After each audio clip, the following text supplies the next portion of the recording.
Diri kita tidak boleh dielakkan daripada batuk dan bersin.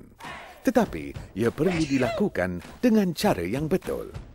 Batuk dan bersin berupaya menyebarkan virus serta bakteria kepada orang lain.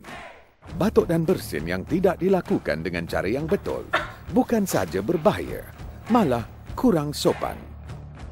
Kita boleh lihat ramai orang yang batuk dan bersin di merata tempat, seperti di tempat awam, pusat membeli belah, tempat kerja dan sebagainya, kerana ia adalah refleks semula jadi yang tidak boleh dikawal. Sekiranya anda perhatikan ramai di antara mereka tidak melakukannya dengan betul dan tidak mengamalkan batuk dan bersin secara beretika.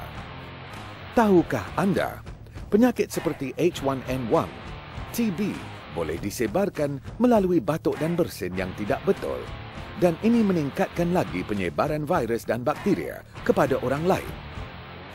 Mengikut kajian, dianggarkan sebanyak 3,000 titisan air liur dikeluarkan setiap kali kita batuk.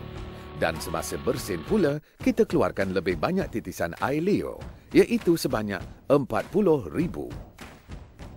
Titisan yang lebih berat akan jatuh ke lantai akibat graviti, dan yang lebih ringan pula akan tersebar di udara dan diterbangkan ke pelbagai tempat melalui udara. Tutup mulut dan hidung dengan tisu atau sapu tangan ketika batuk dan bersin. Buang tisu yang telah digunakan ke dalam tong sampah dengan serta-merta. Kuman pada tisu boleh terus hidup untuk beberapa jam. Jika tidak ada tisu atau sapu tangan, gunakan tangan anda untuk menutup hidung serta mulut apabila bersin atau batuk. Cuci tangan dengan sabun dan air bersih selepas itu untuk menghalang penyebaran bakteria. Pakai penutup mulut dan hidung, face mask, terutamanya jika anda menghidap sebarang penyakit berjangkit. Elakkan berada di tempat awam jika anda menghidap sebarang penyakit berjangkit.